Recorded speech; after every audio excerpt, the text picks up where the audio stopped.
Hey, what's going on, guys? I got a special guest here today. We have Ben Erwin. He's the CEO of Charitybuzz, an online platform that auctions exclusive experiences and items across various industries to raise funds for nonprofits. Ben, welcome to the Clockedin podcast. The first question for you is, why do you care about charities? Like, Well, yeah. you go ahead. Yeah, well, thanks for having me, Jordan. I'm excited for the conversation, especially based on the intro meeting that we had. Yeah, I think it's pretty simple.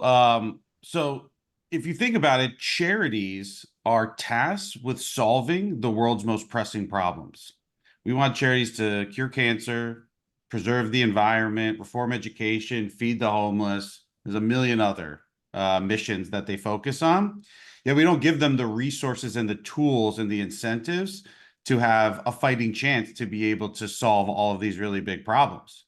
So my grand vision is a world where charities get more money, are structured a little bit more like their for-profit counterparts would equal more of these problems being solved. And that's just better for everyone. So we need to stop treating them like they're sitting at the kids' table, bring them over to the adults' table and say, here are the resources we're willing to invest in you to be able to do all of these amazing things you're focusing your time and effort on.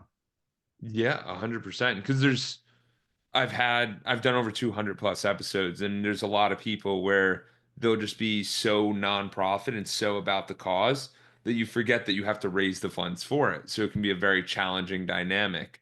And it just gets you starting to think of like, did you ever have charity and mission in your childhood and like growing up? Because it seems like, yeah, Yeah, a little bit. When I was in high school, my sister's 5 years older than me, and she was in a club called Youth Ending Hunger.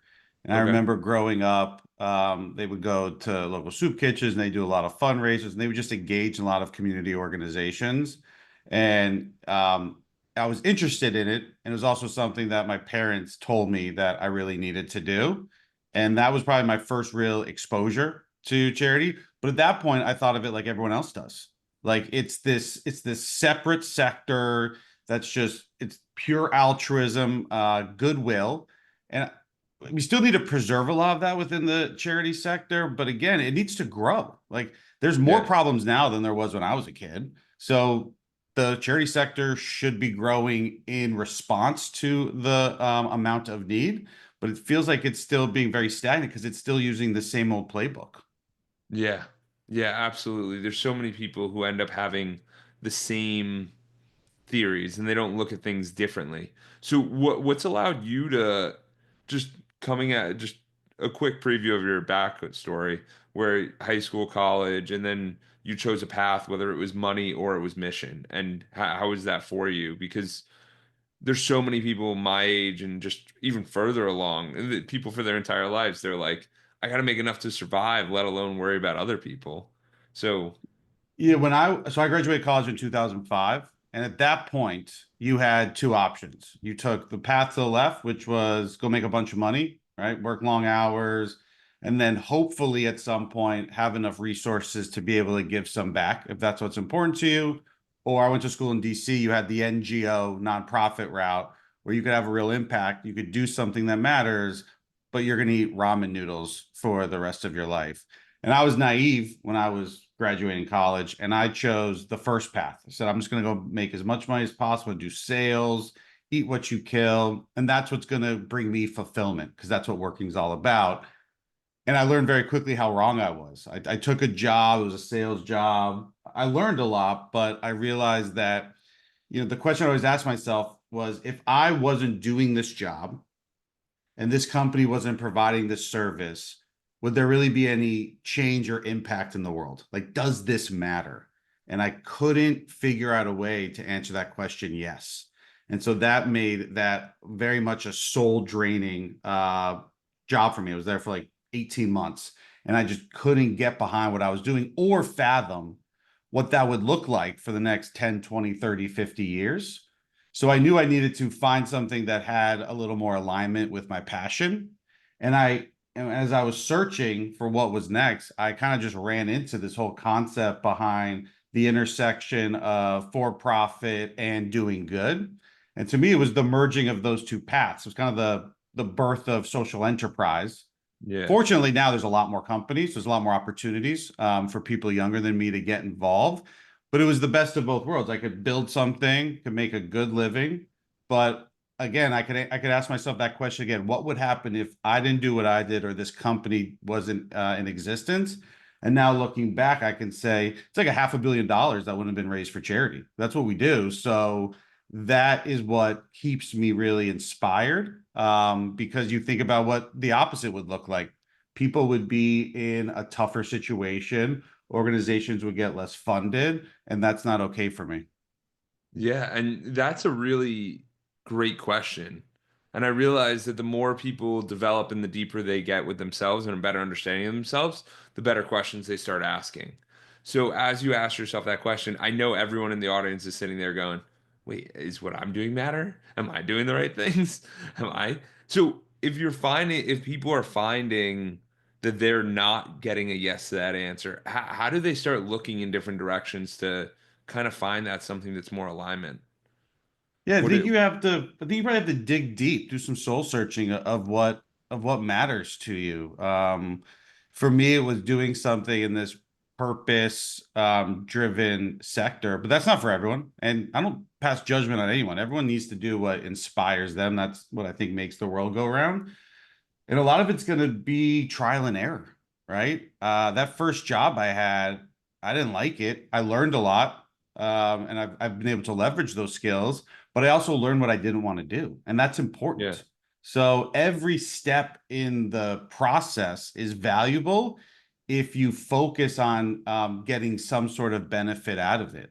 So a lot of it, I think, is talking to people. I remember growing up, I had a plan. I was going to be a lawyer. Everyone Okay. said I was good at arguing, like you're stubborn, go be a lawyer. I studied political science in college. I went to DC for school. Like I was on a pre-law course until I sought out a bunch of attorneys that I met through George Washington, where I went to school. And after learning more and more about what it was like to be a lawyer, I decided I didn't want to be a lawyer. So seek out people who are doing the things that you think you want to do and meet with them, connect with them on LinkedIn, find a mutual connection, pick their brains and ask questions. People are so much more willing to help provide guidance and any type of support to folks that are younger to them or even people that are older to them, to be honest, than you would imagine. So I think it just takes somebody to really like go out and seek the answers to the questions they have to be able to fast track coming to the right conclusion. Yeah, I love that because I actually have a client with the consulting I do, and he's like, "Yeah, I think I want to go down this doctorate path." And I'm like, "That's great." And I'm like, "Where does that lead?" And he goes, "I don't know."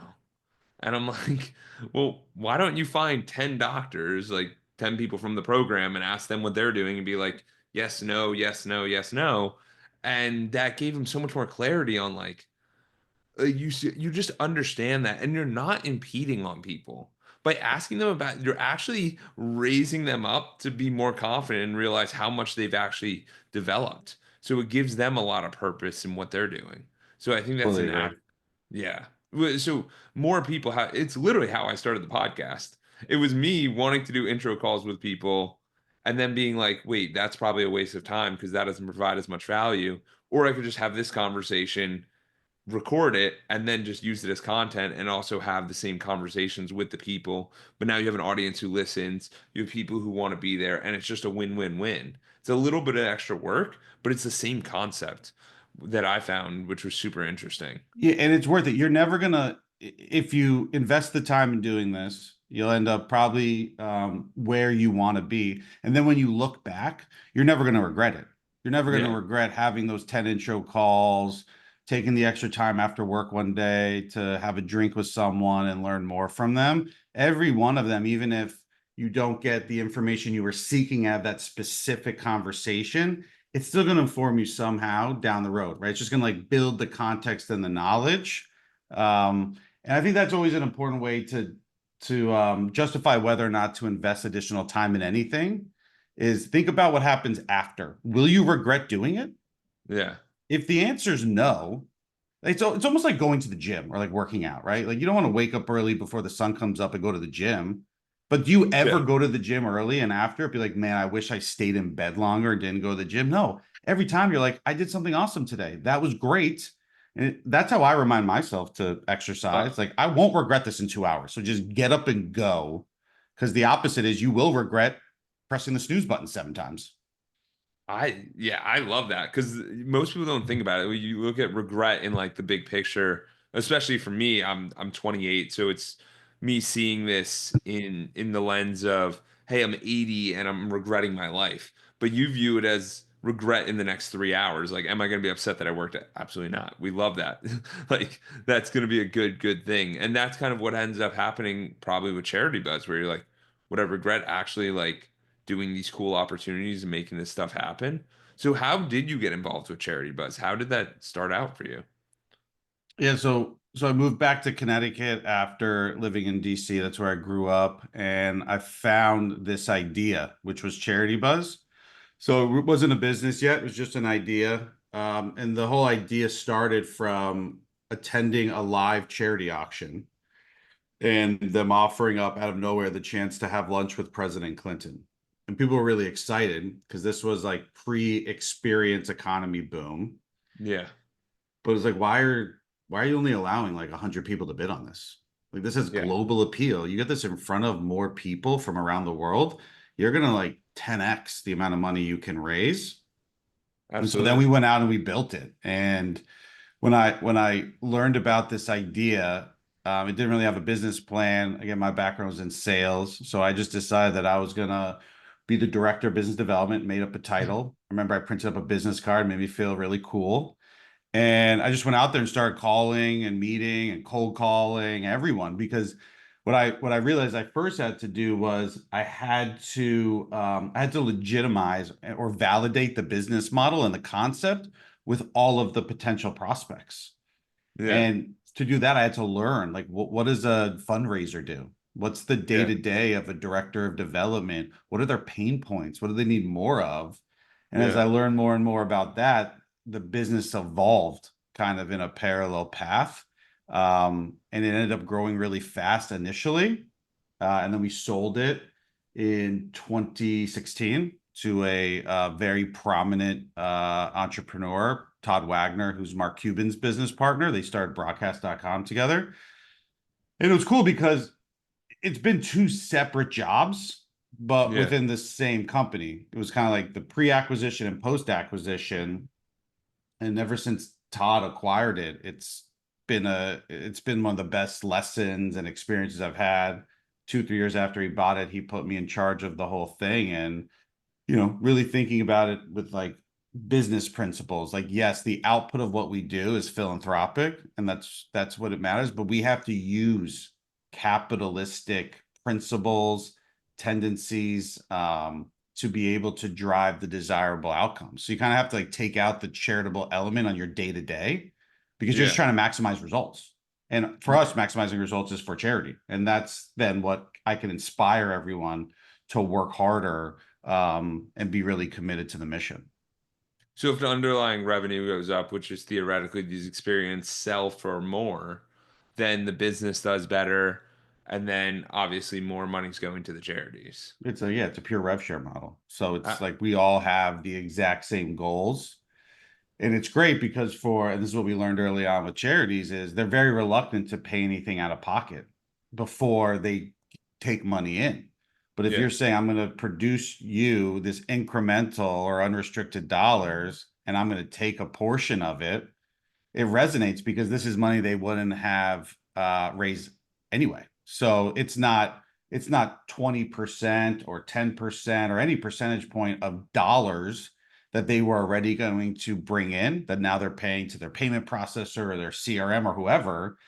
This is just all brand new money. And when you position yeah. it that way, we realized that's how you were going to resonate with more and more of them because they're now thinking in a bit of a different frame of mind. And then that's how we got them all to kind of jump on board and partner with us.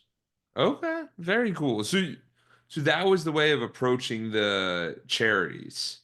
Yeah. What was the way of approaching the experiences? Because I was looking on the website prior to this going on, and I'm like, there's hundreds of experiences going on at the time Dude, at it's all crazy. moments. And I'm It's a like, crazy time of year for us. it's just if you guys type in on the website just Charitybuzz, you'll find it. And there's just so many experiences, and they all end today, and it's last minute. It's incredible. Yeah, so we get experiences three ways. We work directly with charities. So we'll work with St. Jude's, a big strategic partner of ours, and we'll work with them to consult with them on the best way they can leverage their existing supporter base to create auction experiences or items that are a good fit for our marketplace because we have our own audience. So the asset we bring to all of these charities is we have 300 plus thousand registered users. They're very affluent, they're very socially conscious, and they're in the market for tons of really unique and cool stuff. So for a lot of cases, the charity's getting access to people who are not existing donors. So again, it's all net new Yes. money. It's not cannibalizing anything. But we consult with them. We show them how to leverage these connections because they've never thought of it in this way because they're not used to running an auction in a marketplace like ours. We also work with vendors or directly with brands and celebrities to curate experiences. And more recently, we've started to create our own experiences, and we're Okay. calling them Charitybuzz hosts. And the first iteration is called Good Evenings. And it's us curating these really intimate, really one of a kind dinner parties with really, really A-list luminaries. So we've done them with the Clooneys, with Bradley Cooper, with Charlize Theron, with Cher, like really like triple A list. We curate a really small group of people that we sell the access to through our channels. We get that luminary to come for 2 to 3 hours. And not only does it create an amazing experience for our customers, that's all branded Charitybuzz. It's not like we're sending them to the Grammys, we're sending them to our event. Yeah. It creates this really amazing opportunity for the celebrity to be able to meet these people and tell them about what's important to them because they're coming Yeah. in raising money for a cause they either started or care about, and then they get to tell all of them about where the money's going, why they're so passionate about it. Oh, so if so whatever And celebrity it is, it's their yeah, and so then charity. that creates this bigger opportunity. Because again, if our mission is to get more money to the sector, step one is the hook. Let's be able to monetize these experiences and unlock new dollars. But then you have this environment where you've got a celebrity meeting a huge fan of theirs. They're telling them that the reason why they're there is because they supported this cause. It's going to be compelling and really interesting, Yeah. and then they leave thinking they're friends. In a lot of cases, they are like real relationships have blossomed from these dinners. So in a lot of cases, that customer ends up becoming a big supporter of that charity for many, many years to come. And that's kind of like the perfect recipe for us because now we're making an even bigger difference by being able to match make new people and expose them to really interesting causes. Got you. And then it gives the A-list celebrity when they sit there and might have to go do a charity gala and they're like, wait a second, I can do this with 10 people. How many people is it usually like 10? Yeah, and it's fun. Everyone that That, we've done it with has signed up for a second. They like it. They're really? meeting like really interesting people. It's totally off the record, no cameras, no phones, no anything. So they're being able to like have a real authentic evening. And it Yes. feels like I've been to a number of them. It Yeah. feels like you're just at a dinner party with friends. Like you kind of have to like smack yourself and be like, oh wait, like there's George Clooney. Like this doesn't make Yeah. any sense that I'm here because it's so personable. Again, because it's all kind of revolving around this passion that everybody has now some connection to, and that's the cause. Yeah, so you guys are doing all the background work, and then they basically come in, have the event, and then they're meeting their top donors who are like, "Yes, donate more. We love that. You guys understand the cause. You understand what we're trying to do. So it's a win-win-win." Because when you really sit there and realize it, to if they were to go about it the other way, where it's just like you said, George Clooney, you're like, if he's going around just being like, "Hey, please donate to my cause," it's like this is like a challenging thing. Like one of the ways I actually raised money one time was I signed up for the New York City Marathon and we had to join the colorectal cancer team. it was me and my brother 3 years ago. I'm like, I don't, colorectal cancer is very prominent in like 40s, 50s, 60s. I'm like, I don't even know. I'll have the founder come on the podcast. I'll learn about it and then we'll raise the money for it because we had to raise $8,000 just to participate in the race. But that's an interesting way of doing it, but on a smaller scale. But what you're talking about here is a bigger scale. And then if people have the resources, they can get involved with these types of people. And there's also interesting different stories. Like share the story about the one with Lori from Shark Tank and what ended up happening with her, where the girl donated and was able, yeah, Yeah, so the company was founded on this idea of experiences with A-list celebrities, like musicians, movie stars, athletes. But as we're building the business, we realized there's only so many charities that have like real relationships with these really famous people.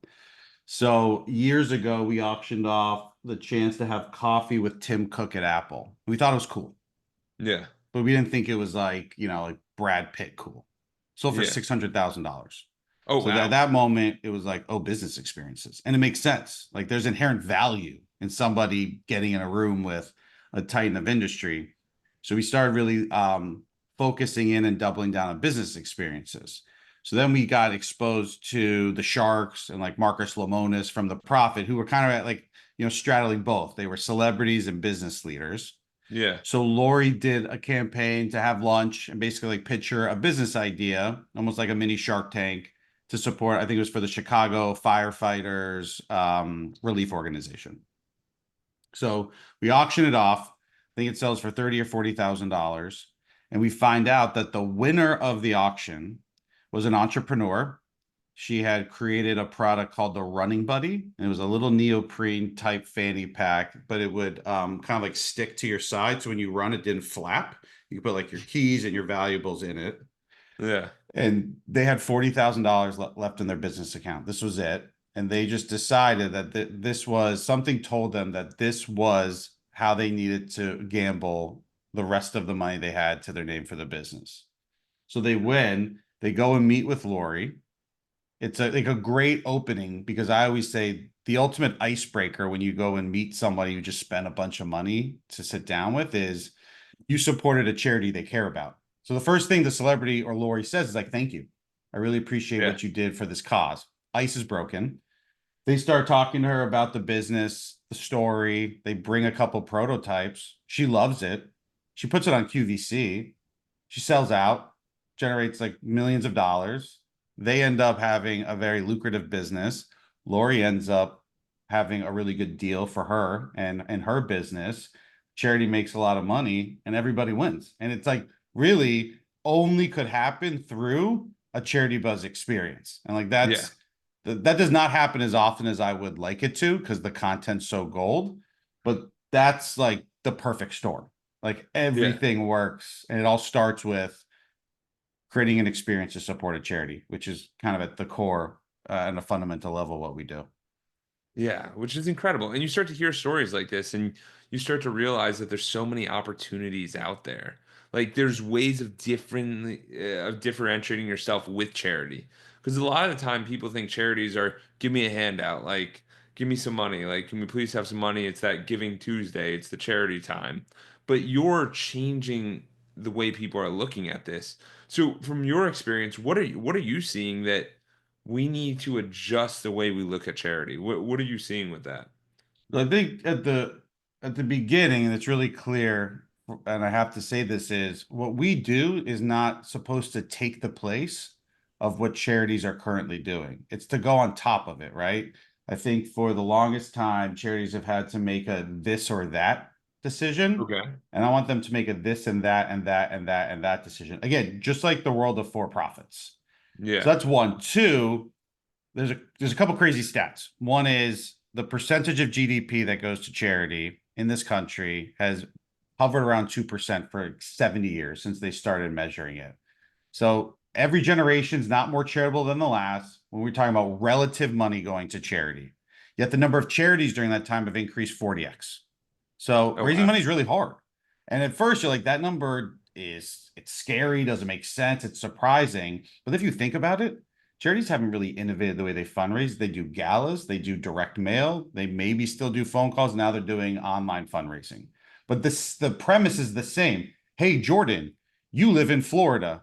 I'm the food bank of Florida. Do you care about like food safety? And if you say yes, you're part of my donor base. If you say no, you're out. And I have no other way to ever engage with you. It's really, really Yeah. difficult job. And then the third is fundraising in this country for the past 2 years, 22 and 23, was down year over year when adjusted for inflation.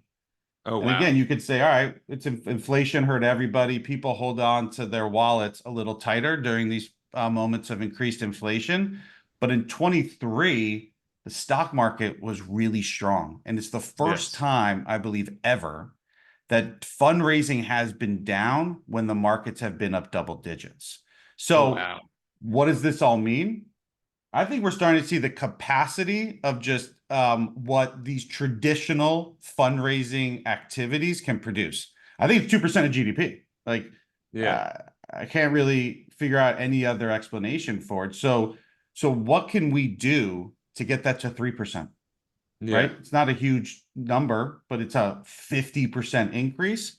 I think we need Yeah. to start looking at some other sectors of our economy and how we can grab pieces of those dollars and divert them to charity.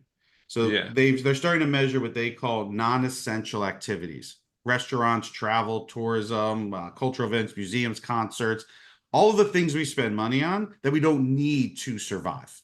It's going to be Yeah. 25% of our GDP. What Oh, if wow. what if 10% of that we could figure out a way to go to charity? We would more than double the amount of money going to charity. Or think of it as you just mentioned Giving Tuesday, which is a good Yeah. example. So we have Black Friday, Cyber Monday, Giving Tuesday. Like, why do we just have one day where it's like give money to charity? If you took, I think last year, 10% of the money that was spent on Black Friday and Cyber Monday, and you said that 10% is going to go to charity, it would almost double Giving Tuesday. Like Wow. Black Friday and Cyber Monday trump Giving Tuesday at like an incredible amount of scale. So the point is we got to make it easier. We got to figure out ways to infiltrate large amounts of money that are transacting and find ways of getting a small percentage to charity. I think that's the quickest way to get that number to go up. But coupled with that is this idea of all charitable donations have to have pure intentions. And Yes. if we lived in an ideal world, I totally agree with that. But we don't. We live in the real world. Yeah. So if somebody wants to give a bunch of money to charity to go hang out with a celebrity or get their name plastered on the wing of a hospital because they just want to do it for their own legacy, their ego, or whatever the reason is, we need to stop judging or criticizing that because the money is still going to make its way into the hands of organizations that will now be the custodian of the funds, and they will deploy them to support their mission. Criticizing them, the only outcome is you're going to prevent people from doing it moving forward because they don't want to get dragged through the mud. It's Yeah. we have to make this more and more just like a part of every day. And I think one of the key says we kind of have to like break down this barrier between for profit and charity just because of two lines in the tax code. We treat these sectors so differently and the public perception of them is so different. I think if you took a charity, let's say any cause like preserve the environment, and you put Meta, Amazon, Nvidia, like companies that represent probably the smartest, most innovative people in the world, and you incentivize them properly, and you had them work the same way they're working in the for-profit space, I'll bet you we get a lot more progress on some of these other issues. So then it's all about prioritization. Like what's more important to us? Is saving the environment more important than semiconductors and microchips and AI? I, Well, I think you could argue it is. I mean, it's interesting. It was literally, I was having a similar conversation with some friends on Saturday where it's like, why does the America soccer team like why are they not good? And it's because all of the athletes go to the things that incentivize them to do that. Yep. So with what you're doing, Ben, if you can actually if and by people listening and by people taking action, if we can all incentivize for it not to be, hey, I gave to charity, now I'm a good person. Instead, it would be like the cultural thing where it's like, hey, I actually do want to meet that guy, and it would be super valuable for me to meet that guy. And if we could do this through a charitable giving, even better, because then it's a write-off for the businesses as well. That it moves the needle so much more than everyone giving little bit of money here, a little bit of money there, and it's not that challenging because I started to sit there and think about it. I was like, what if Charitybuzz is doing this in like local cities? You know what I mean? Like you have Tampa. Oh, you want to go meet with the mayor? Like here's how you meet with the mayor. Hey, you want access to the starting quarterback of the team? Here's how you do that. And like you start making these things and you start to realize that charity doesn't have to be as challenging as it is. But there's a lot of different ways to do it. But like you said, Ben, if you had a charity go in and be like, hey, go find an A-list celebrity and go try to raise money, they'd be like, what? Like, I don't know how to do that. Like, I just wanted to stop cancer, man. Like, what are you talking about? Because it's a completely different approach. So it becomes a, Exactly. yeah, And that's what we learned early on is, like they need to continue to focus on their mission, the job they were hired to do, and they shouldn't have to go figure out all of these other things. How do we run effective online campaigns? What's our paid advertising strategy going to be? What type of CAC are we looking for? How are we going to optimize the landing page? What about payment processing? In a perfect world, charities would have all of that expertise and resources, but they don't. Maybe the big ones do, but the small ones are just trying to keep the lights on to maybe solve what's a very esoteric mission in the grand scheme of things, but to them is the most important thing of the world. Because think about, why does somebody go work for a charity? yeah, I'd say the majority of them is because something happened in their life. Like there yeah, is a connection that drew them to say, I'm going to go commit my time and my career to this important cause. They're doing it yeah, for like the purest of reasons because we know they're not doing it for financial gain. yeah, You can't, if you make, you look at some of these stats, I forget who it was, but it was a major charity, like billion plus dollar annual revenues. yeah, And the CEO makes seven figures yeah, and again drag through the mud like what a greedy guy, he's stealing from the charity, they shouldn't pay him that much. And you look at any for-profit company of a similar size, they're making like 50x, like it's not even yeah, close. So it's like, no, he's not greedy or she's not greedy running that charity. She's charitable, she's taking like mhm, pennies on the dollar to be able to run this massive organization. They're not going to do it for free. And then you're going to criticize them for not being good enough towards accomplishing their mission. It's like you get what you pay for. Like yeah, get the best people, have them work together, build a strategy, and go solve the problem. That's how it all yeah, works. But again, in the charity space, we don't allow them to operate like that. It's wild. yeah. Yeah, you're bringing up a lot of interesting points because you start to sit there and go, it makes you realize how many people are just headline readers. Like I know for a fact that I've done that where I'm like, oh wait, they only gave 96% of the dollars or 80 cents of the dollar. Like why'd they do that? And then you start to sit there and go, wait, if they don't have the best people, then how are they going to be able to build the team? They won't. And that's Hmm. an issue. Yeah. And to build any good thing, you need to build the team. And the team is the most important thing. So when you guys started to look at Charitybuzz, were you thinking about that? Oh, maybe it should be a 105 501c3. What is it? C3, right? Yeah. Or should it be a for profit? Like how did you think about that and what was the rationale there? Because I feel like the way you're going about it, it provides so much more inflows than most charities would even experience. Like you said, $500 million. That's a ton of money. Like It, that's a ton of money. we probably didn't have as sophisticated of perspective to decide to go for profit versus C3 at the beginning, and we've learned a lot since. But it's still a similar underlying belief that like capitalism's the strongest force in the history of modern day.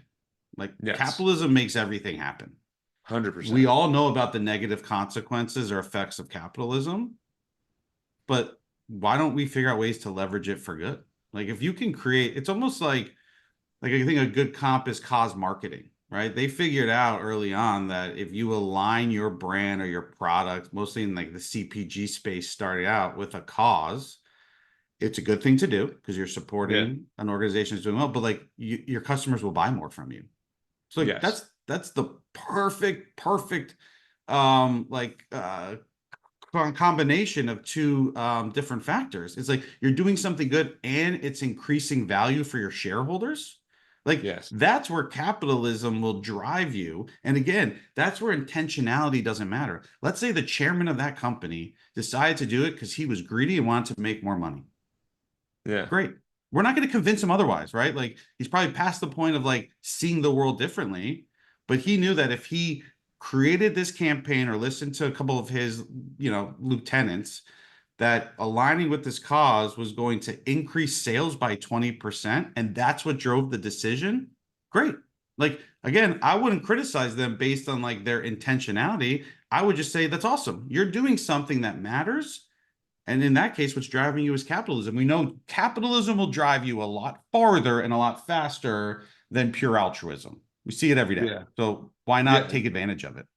100%, 100%. And people will sit there and criticize people for being like, "Oh, they did this with this intent in law." And I completely agree with what you're saying because you start to realize it and you're like, "Wait, the opportunity it doesn't matter. It really doesn't as long as the good things are happening." Like as Yep. long as things are moving forward and if people are winning, I want them to win bigger. Like if you're doing good and winning, I want you to win bigger because a lot of us are so like, no, they can't win if I'm losing. That's not it at all. Like if people are winning for a good cause, like they should try to win bigger because then there's going to be more donations. There's going to be more benefits. There's going to be more and more and more instead of it being this well, we can write off about 10% of the inventory we have to get a loss, and it's like there's a different approach to it. There's a different approach Exactly. to it. And I think you're kind of bringing that light to it where it doesn't have to be so much black and white, good and bad, but it's more of, hey, it's all good. It's all additional than anyone was ever going to see. So why not do these things? And plus, if I say, hey, would you want to meet your favorite athlete? You'd be like, in your head, you're literally excited about the idea of like meeting your favorite athlete. And then it's like also a donation under that. How are you not getting excited about these things? Yeah, I think we can simultaneously push for everyone caring more, wanting to, out of the goodness of their hearts, support more charities, either financially or with like their skills and time, and address the fact that that's not reality, but still operate within what today's climate is. Because if you Yeah, just focus on trying to push everyone towards this, again, this like idealistic world, you're wasting time right now to deal with the current set of circumstances, what reality looks like, and figuring out how to navigate it in a way that still supports your idealistic outcomes. yeah, That's what we need to do more of. And right now, it seems like it's one or the other. And yeah. that's not, there's not enough critical mass. We're seeing enough progress moving forward. Yeah. So, what is the way that the listeners can participate in raising awareness for charities or just in any way? Because obviously you're doing Charitybuzz and people can participate that way. But what do you think individuals could do to like think about this a little bit differently? Yeah, everybody's going to have a different cause or organization that holds a special place in their heart. I would encourage everybody to do a little more due diligence about the organizations that you give money to. If you think about it, there's no centralized way to measure a charity's efficacy. So people usually end up going to the lowest hanging fruit, right? Who has the best marketing, who's the biggest, and then you just give them money, you kind of forget about it, and then you just give them money again. I would do a little more due diligence on like what is that organization's unique approach to solving the problem, because they're all going to be different and one will resonate with you more. What's their track record look like, right? Ask questions of the fundraising team. The good ones will answer them and they'll be ready to quantify their responses, and then hold them accountable, because Yeah. I believe a donation's an investment. You're investing in that organization's mission. You're not just giving them money and saying, I'll forget about it. It's figure out a way to follow up in 6 months. Hey, I gave money towards this initiative. How far along are we? Are we seeing the progress that we want? And then that should be what validates you to give more. Think about it as you do if you make any investment in whether it's angel, equities, crypto, like the research isn't as available, which is a problem. And I think that is a whole other issue that needs to be fixed. But you can still dig in a little bit more because then you'll be more connected to who you're supporting. And that's going to create a whole different dynamic than just saying, a natural disaster happened. I'm just going to give to the first organization that appears on my Instagram feed or after my Google search. Yeah. That's passive. Get more engaged. Yeah, yeah. I didn't even think about that because so obviously there were hurricanes that happened here, and there were hurricanes that happened in the past year. But I remember I literally was going to Fort Myers for the hurricane last year, and I just texted a group chat of like my friends, and I'm just like, "Hey, if anyone wants to give any money, I'm gonna go buy stuff at the store, and like if you want to give money, you can." So like I went to the store and I ended up buying like 250 dollars worth of stuff, all these paper towels and whatnot, and I literally put it all there, and then the Venmo started coming in. So like if someone Venmoed me, I just take a picture and I'm like, you did that. Like you were part of that. And you're so right. But even on the charity side, it's interesting where I feel like they should give more of that, like updates, like this is what's going on, this is what's happening, this is the exciting things. Because that communication is definitely a little missed, and it feels like a take instead of like a back and forth. We've made this progress, we're raising another this. Yeah, if everyone took it a little bit more for profit in a for profit framework, then they would think about it a little differently and provide Yeah, I this. think that's also the way to preemptively handle objections about what percentage of this dollar goes to charity. Your overhead's too high. It's like a lot of, like, think about natural disaster relief. It's Yeah, sophisticated, right? You have to have infrastructure. I prefer giving to organizations that I know have been in the community impacted for many years. So like they yeah, understand the community, they know exactly where the money should go, who needs what, versus a larger organization swooping in after the fact and pretending yes, like they know what's going on. But either one of those, it takes a lot of time to be able to develop that expertise. That's the overhead. That's the money you have to give. If it's just 100% of every dollar goes there, you're basically just like dropping money on top of a community and saying like, figure it out. It won't go as far. Smart yeah, money goes farther than just dumb money. Like that's true yeah, everywhere. So let's again apply the same principles to the charity sector. They're so much more similar than they are apart, but most people think they're just, it's like church and state. They're totally yeah, different. We should treat them differently. Again, all because of two lines in our tax code. Like that's it. It's the yeah. only thing that separates them. Yeah. And a lot of the society and the marketing that we've all been fed over the past 100 plus years of this is the way you do this is the way you do this. And you start to realize that the better and better people you get in these spaces, the more accomplished you're going to be able to be, the more good you're going to be able to do. Exactly. 100%. So for you with Charitybuzz, what do you see coming down the line? Because I know we're going to wrap up in a couple minutes. Yeah, so it's a lot more of just focusing in on what I think our strengths are. So it's really important to me as the CEO to not try to be something that we're not. There's a lot of like really bright, shiny objects like revolving around us, but our core assets are like we are experts in experiences because we've just been doing it for so long.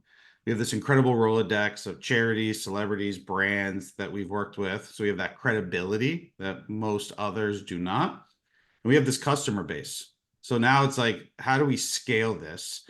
And I think it's around thinking about these opportunities to dig into these different areas where large sums of money are transacting. So a lot of those are trends that will go up and down pretty quickly, but can we capitalize on it? Like I remember during COVID, trading cards and collectibles skyrocketed. The market went completely insane. So we very quickly figured out a way to establish some level of expertise and carve out some of the amount of money that was exchanging hands and figure out a way for it to go to charity. So we need to continue to do that. We need to continue to build more and more of our own events so that we can control more of our own destiny. And again, that helps us leverage our expertise and experiences. We're creating them. We've got the Rolodex where like we have the credibility to build them. And I know that's what our customer base wants. And then it's more and more of just figuring out new sales channels. So we have auctions, we have a private concierge business where we'll create anything like your wildest dreams. We have a sweepstakes business where maybe you don't have 10,000 bucks, but for 10 bucks you get a chance to win something Oh, awesome. that's cool. And we soft launched just a traditional storefront online, but don't want to waste your time bidding on an auction. Just click and purchase. So I think there's still so much green grass in front of us that I don't Yeah. want to take our eye off the ball. So I think it's all about expanding horizontally across our core assets, Yeah. and then figuring out more and more how we can just feed what we think is a really big appetite for these types of opportunities. Absolutely. Absolutely. And Ben, where can people learn more about you and Charity Buzz? The best for me is LinkedIn. So I'm active. So follow me, and you can learn more about kind of just the way I see this world from my unique perspective. My email is ben@charitybuzz.com. If you have any questions, need to talk to anyone here, just email me, and either I'll get back to you or I'll loop you in with a member of the team. And then go to charitybuzz.com and just sign up for our newsletter. We add new things to the site like every hour of every day. It's kind of nuts. So you're not going to be able to stay on top of everything. It'll just take too long. But if you subscribe to our newsletter, we're going to constantly kind of announce and tell you all the cool stuff that's happening. So if something does become available that piques your interest, you'll always be in the know and be able to, you won't miss out on the opportunity. Absolutely. Thank you.